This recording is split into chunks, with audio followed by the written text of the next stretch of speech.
Hello दोस्तों, हम आपके लिए लेकर आए हैं एक पिता पुत्र की मार्मिक कहानी परिवार, जिसे पढ़कर आपको अपने बच्चों की परवरिश से लेकर उनके आपके प्रति चल रहे विचारों को बखूबी से समझने का मौका मिलेगा। आशा है आपको हमारी ये कहानी पसंद आएगी। परिवार। हर रात की तरह आज भी मैं देर रात घर पहुंचा। हमेशा से कोई भी गलत आदत ना होने के कारण कॉलोनी में कोई भी मुझे देर रात आने पर गलत नज़रों से नहीं देखता था। मैं हमेशा इस बात को लेकर गर्व करता कि लोग अपने बच्चों को मेरी उपलब्धियों का उदाहरण देकर अच्छा पढ़ने लिखने की सलाह देते हैं। खैर, ये सब सोचते हुए मैंने अपनी चाबी से घर का दरवाज़ा खोला। हालांकि मुझे पता था कि जब तक मैं घर नहीं पहुंचता तब तक दीप्ति को नींद नहीं आती थी, पर मैं अपने 5 साल के बेटे चिंटू को नींद से नहीं जगाना चाहता था। दरवाजे की हल्की सी आहट पाकर दीप्ति हमेशा की तरह कमरे से बाहर आई। तब तक मैं मुंह हाथ धोने बाथरूम की तरफ जा चुका था और हमेशा की तरह दीप्ति खाना गर्म करने किचन में चली गई। हर रोज़ ऐसा ही होता था। सुबह घर से निकलने के बाद हमारी मुलाकात रात को खाने पर ही होती थी। दीप्ति को इस तरह की जीवन शैली से कोई प्रॉब्लम नहीं थी। एक हाई क्लास सोसाइटी में अपनी साथ बनाने के लिए हर किसी को इस हद तक की मेहनत करनी पड़ती थी। चिंटू सो गया। खाना खाते हुए मैंने दीप्ति से पूछा, हाँ, काफ़ी देर से आपका इंतज़ार कर रहा था, लेकिन फिर इंतज़ार करते करते ही सो गया। दीप्ति ने शिकायत भरे लहजे से कहा, लेकिन हर बार की तरह मैंने मुस्कुराकर बात को टाल दिया। अगली सुबह रात को देर से सोने के कारण हर रोज़ मैं सुबह देर से ही उठता था, लेकिन जब तक मैं उठता तब तक चिंटू स्कूल चला जाता था। चिंटू की हमेशा शिकायत रहती थी कि मैं उसे कभी बाहर घुमाने नहीं ले जाता, और शायद इसी बात को लेकर वो मुझसे नाराज़ भी था।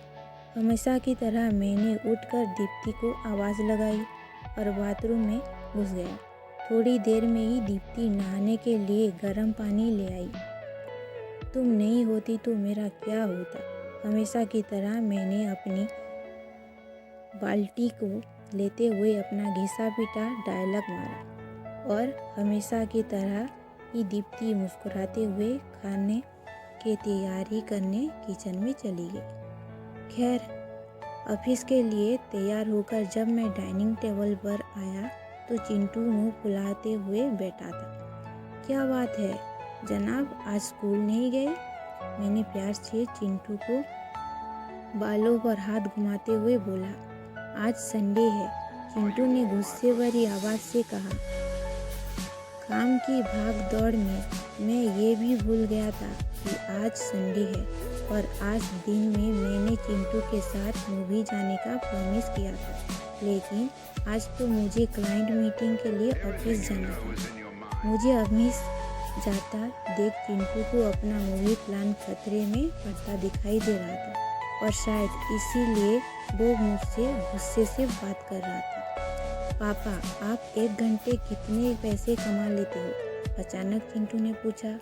चिंटू ने पहले कभी इस रवैये से मुझसे बात नहीं की थी, शायद गुस्से में अपने ऐसा कह दिया। लगभग 1000 रुपये, मैंने कहा। क्या आप मुझे 500 रुपये उधार दे सकते हो? चिंटू ने कहा। लेकिन तुम्हें पैसे क्यों चाहिए? मैंने थोड़ा गंभीर होते हुए पूछा। मुझे चाहिए, चिंटू ने बनावटी मुंह बनाते हुए कहा। खैर, मैंने चिंटू को 500 रुपये दे दिए। चिंटू उठा और अंदर से अपनी गुल्लक ले आया। चिंटू ने अपनी गुल्लक से 500 रुपये निकालकर 1000 रुपये मेरे हाथ में रखते हुए कहा, क्या आप कल मुझे आपका 1 घंटा दे सकते हैं?